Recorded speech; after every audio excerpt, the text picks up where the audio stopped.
What's up, guys? Here's today's video. This is going to be a fairly quick, straightforward review of what we've done this week. There's no assignment to go with it as practice problems. It's just you taking a few minutes to review the concepts for the week, and I'll have a few practice problems in here for you to do. Okay? All right.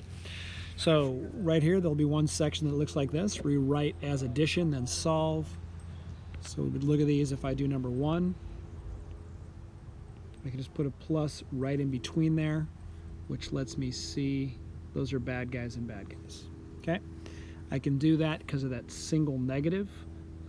A second way to rewrite that, if it makes more sense to you, is you could cancel that subtraction to addition, but then don't forget to add the negative. Make the 11 its opposite. Okay, either of those methods results in two groups of bad guys.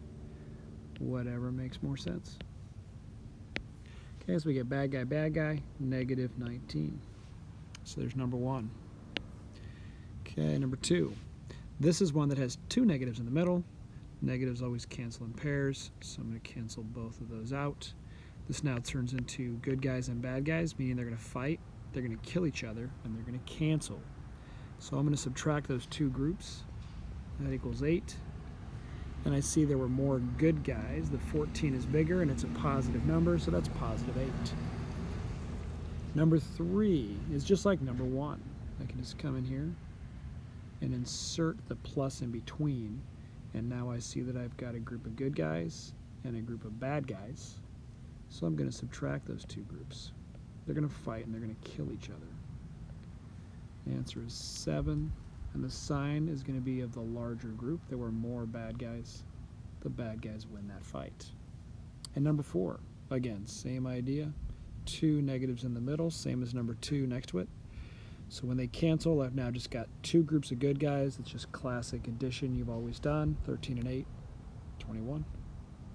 Okay, there you go. That's your addition and subtraction of integers problems that we've been doing this week. Let's look at multiplication.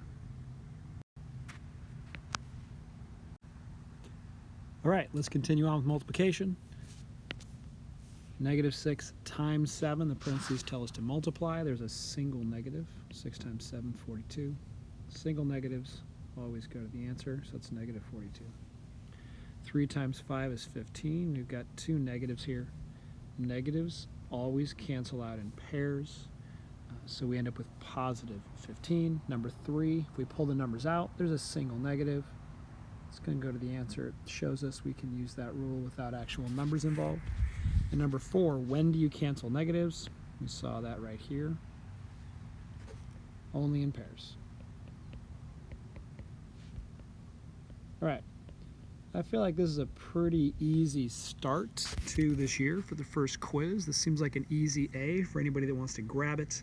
I'm going to give you a set of practice problems here. If you'd like a little more help, you could pause, work these out, and then unpause the video, and I'll just put the answers for you to see if you're getting it. There you go, a few practice problems. Go ahead and pause it. You can work those out. Unpause it, and I'll solve them for you in just a sec. Okay, first one, rewrite as addition. Bad guys and bad guys. 21, they're all bad guys, so it's negative. Cancel out that pair in the middle. Now we've got bad guys and good guys. They're going to fight. More bad guys. Negative answer.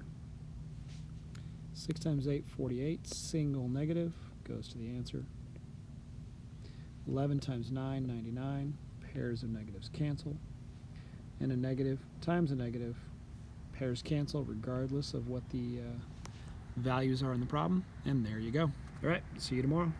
No homework today. You don't need to turn this in. It's just practice for you for the quiz tomorrow.